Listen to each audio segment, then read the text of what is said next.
It's enough to make you sick, isn't it, TAP-G? I mean, look at these headlines. Corrupt CEOs, crooked politicians, unnecessary wars. Wasn't there a time where we could be proud to be Americans? Are you implying that such a time actually existed? It's hard to believe, I know.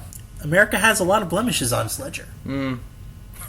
Hey, remember in grade school and Thanksgiving came around and they'd have us all dress up as pilgrims and Native Americans and they'd teach about diversity and gratitude. And then in high school they finally got around to teaching us about the genocide and the white man taking away all the land. Childhood gone in a puff of smoke. Poof! I remember when America wasn't all gun-toting, flag-waving, red and blue state, jaded, cynical, militaristic jingoism. America used to be more compassionate principles like trust, courage, tenacity, and friendship, and innovation. When did we forsake these qualities? I'd say sometime between the Watergate scandal and Iran-Contra. Well, it's nice to see at least Disney remembers. From the country that gave us apple pie, segways, and Spam, we give you the American Adventure at Epcot. Walt Disney always considered himself, if nothing else, as patriotic as a 4th of July picnic.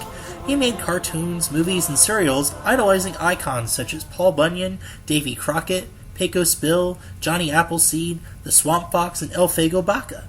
The studios produced military training, educational, and propaganda shorts during World War II. His childhood icon, Abraham Lincoln, became Walt's first audio animatronic. Walt even served on the ambulance corps in France during World War I. During the development of Epcot in the late 70s, as Imagineers were designing the World Showcase, the original plan was to have the United States Pavilion be the entry port into the World Showcase. But eventually the idea was dropped in favor for a more humble approach, by placing the American Pavilion in the far side of World Showcase Lagoon. That's why today, when you enter that part of the park, you're immediately flanked by Mexico Pavilion to the left and the Canadian Pavilion to the right. Amigos to the left, say, mes amis to the right, eh? The building is modeled off Independence Hall in Philadelphia, Pennsylvania. Much like how the other 10 pavilions are representations of their country's history, it's not meant to be a modern look into the country's image. I guess it would be a bit insensitive to have the American Pavilion look like modern day, while the other pavilions represent what they look like in the past. That, and Imagineer Dick Nunes was the one who proposed that the pavilion be built on the far side of the lake. He told the young Marty Sklar that the Independence Hall acts as an enticement, or a weenie, to beckon visitors to walk around World Showcase Lagoon, and the show inside was the, quote, key reason, end quote, for the trip around the lagoon. It wouldn't be the first time the building was referred to as Cinderella Castle of World Showcase. Once inside, take your time exploring the lobby. For one, there's several exhibits celebrating American history. Nothing kitschy, no Disney characters, just straight from the museum exhibits that rotate in and out frequently enough that even we can't pinpoint what it is exactly that you'll see. Also, take a moment to listen to the a cappella group Voices of Liberty. They sing classic Americana, and their singing is so beautiful, it's bound to make you feel something, even if you aren't American. The show host leads you upstairs into the building to move you into position for the show. Why? Well, the show's audio animatronic figures and backgrounds file organized neatly under the stage, and since there's a lot of them, they need a lot of room. But trust me, folks, it'll be worth it in a minute. Go ahead and make yourself comfortable. Oh, and mute your cell phone. Accepting phone calls and texts during a show like this is strictly un-American. He said turn off your cell, you communist! Thank you. The show begins with the anachronistic yet appropriate pairing of Benjamin Franklin and Mark Twain. The two discuss their pride in America and the arduous, intrepid path it took to get here. And of course it starts a long time ago, back to the Mayflower and all of its voyagers in pursuit of religious freedom. And of course that first winter wasn't exactly the easiest obstacle in their path, but they overcame it anyway. Then it moves on to the war for freedom and independence. The American Revolution came at a hefty price, but America claimed its independence, allowing the country to expand westward. But the nightmare of slavery continues, allowing Frederick Douglass to float in on his raft and say a few words. Then comes the most poignant part of the show, a family portrait where two young men, brothers, clearly differ in their views on the Civil War. Told through a heartbreakingly haunting song, Two Brothers, illustrates the fate of the boys in an obvious allegory for the war.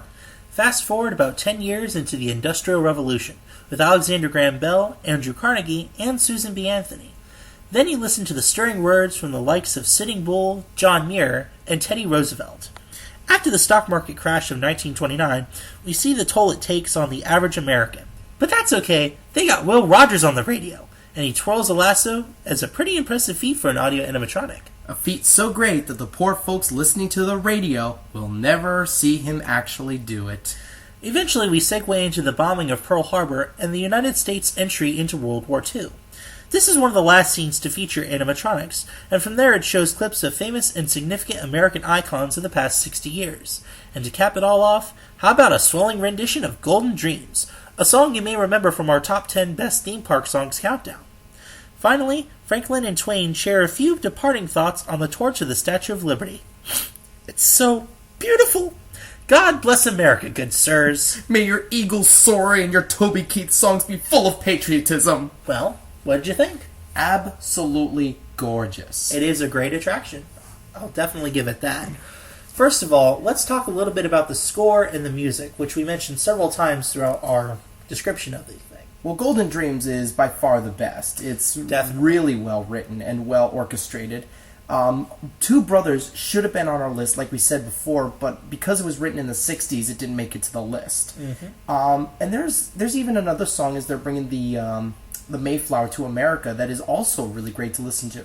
Here's the downside, though. None of these songs are available on CD at the parks. Except for Golden Dreams. Except for Golden Dreams, yes. But we've tried to go into the gift shop next door, and they have a CD, but it's from the Voices of Liberty, not from the show.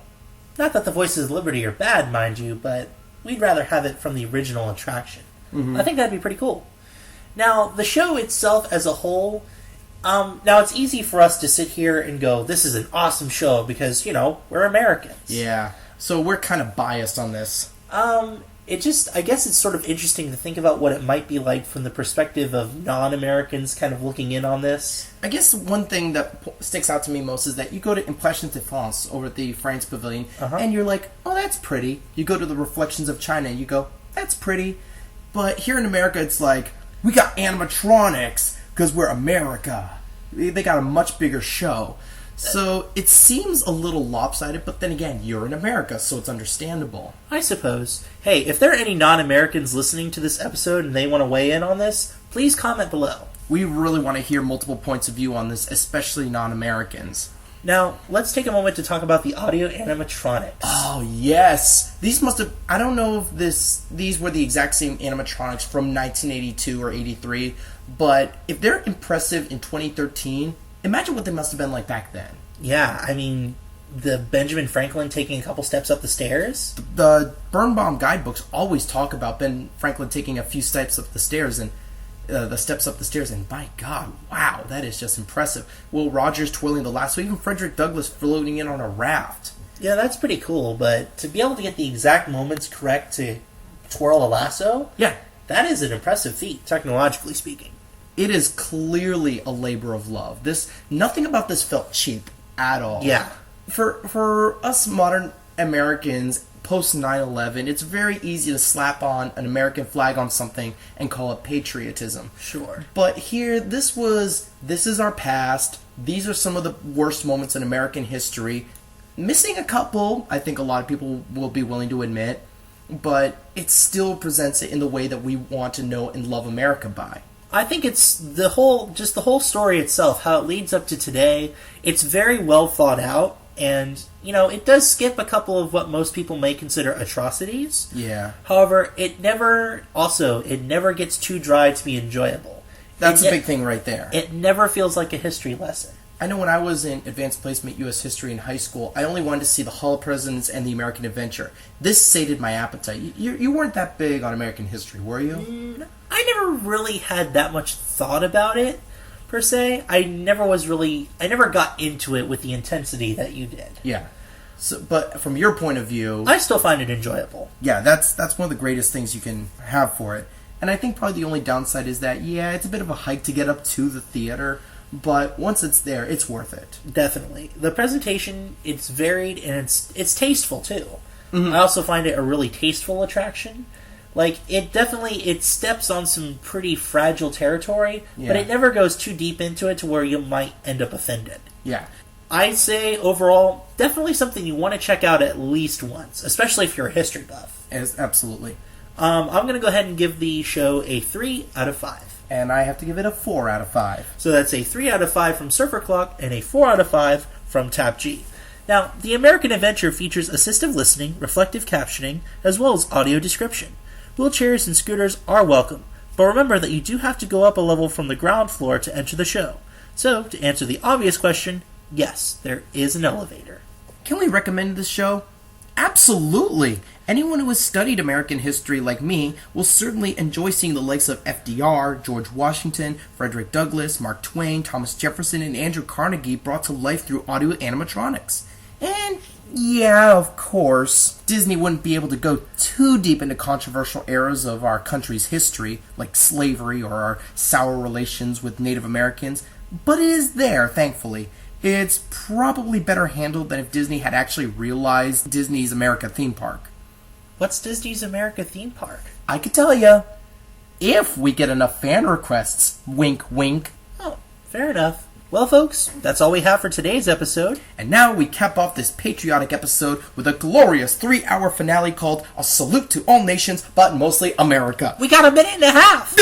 So, thanks for listening, everyone. I'm SurferClock. And I'm proud to be an American. And thanks for listening to What's the Attraction? While work is your vacation. Ooh. What if I play Wacko's America? Okay, fine. Baton Rouge, Louisiana, Indianapolis, Indiana, and Columbus is the capital of Ohio. There's Montgomery, Alabama, south of Helena, Montana. Then there's Denver, Colorado, under Boise, Idaho, Texas.